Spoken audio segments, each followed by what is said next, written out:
Of 40, Part 1 will stand part. The question now is that Part 2 stand part, and it's debate on clauses 6 and 7. I call the Honourable Trevor Mallard.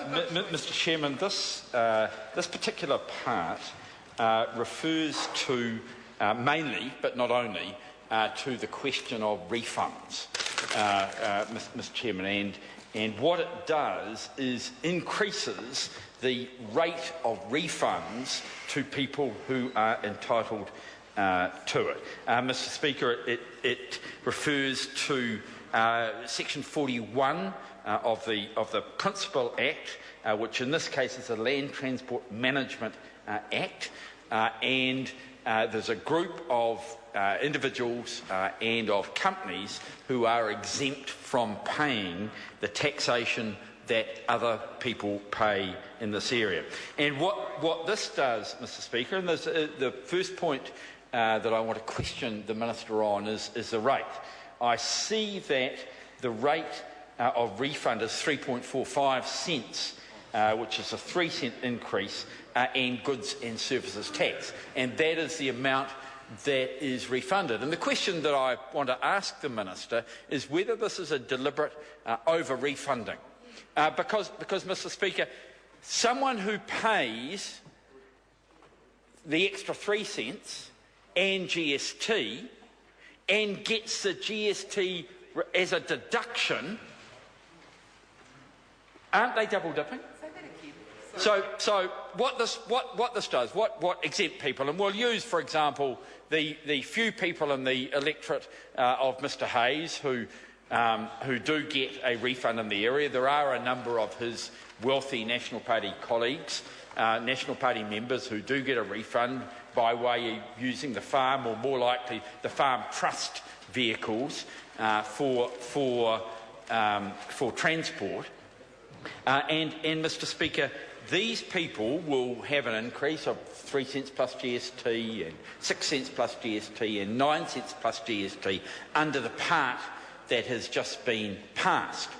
But, Mr. Speaker, and what happens is that they will be able to apply if they're in the exempt group, and I think there's debate about whether they should be in the exempt group or not. And I'll just say by way of aside that the exempt group is sometimes quite broad.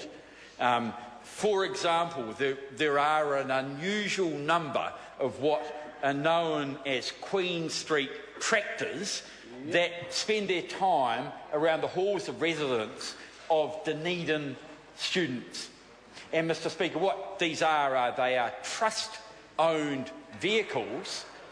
The cards that are used to drive them belong to trusts that are associated with farms or with other companies. Mr. Speaker, it is at a clear tax rort.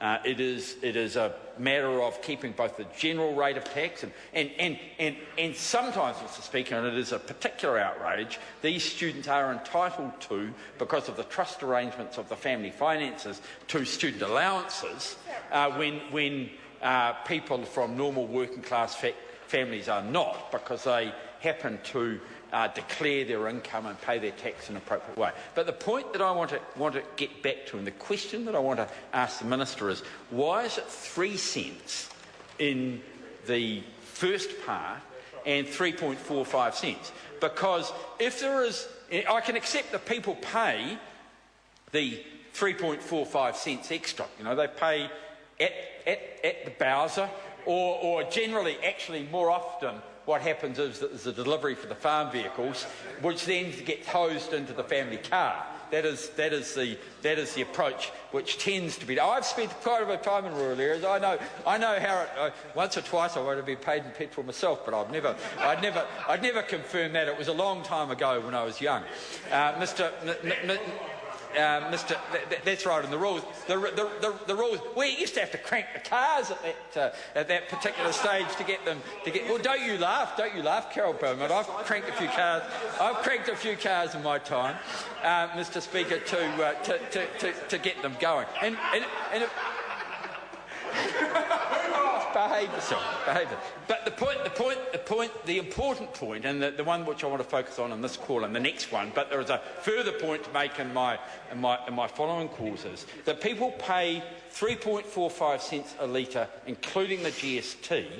They get a 3.45 cent refund, but that is not GST inclusive. So what, Mr Chairman? The Chairman's still going. Mr Chairman.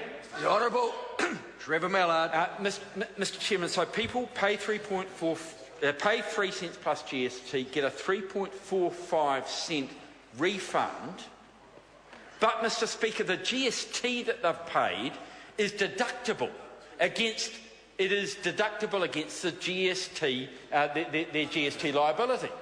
So, Mr Speaker, the question I've got is whether or not we have a case of Bill English, whether we have double Dipton, which is being reinforced as part of this bill.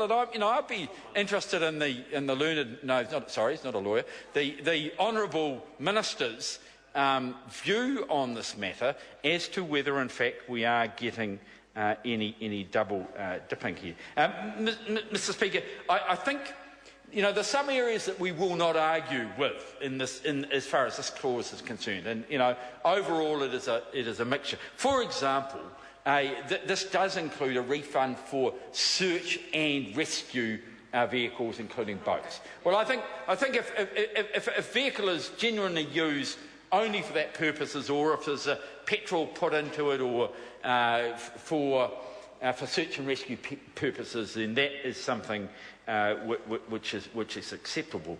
Mr Speaker, one of the questions I've got is whether foreign fishing boats come into this category or not. Well, I'm not sure.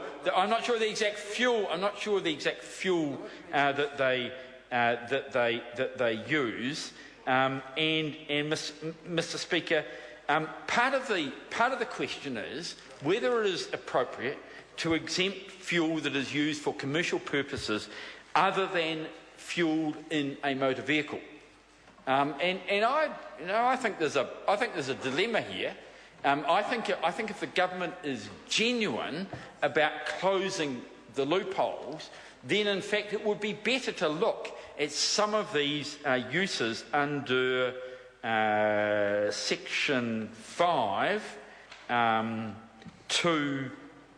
Section 5(2), and Mr Speaker, the other point is it says that nothing in this regulation applies to any motor spirits, compressed natural gas, or LPG. Does anyone use LPG anymore?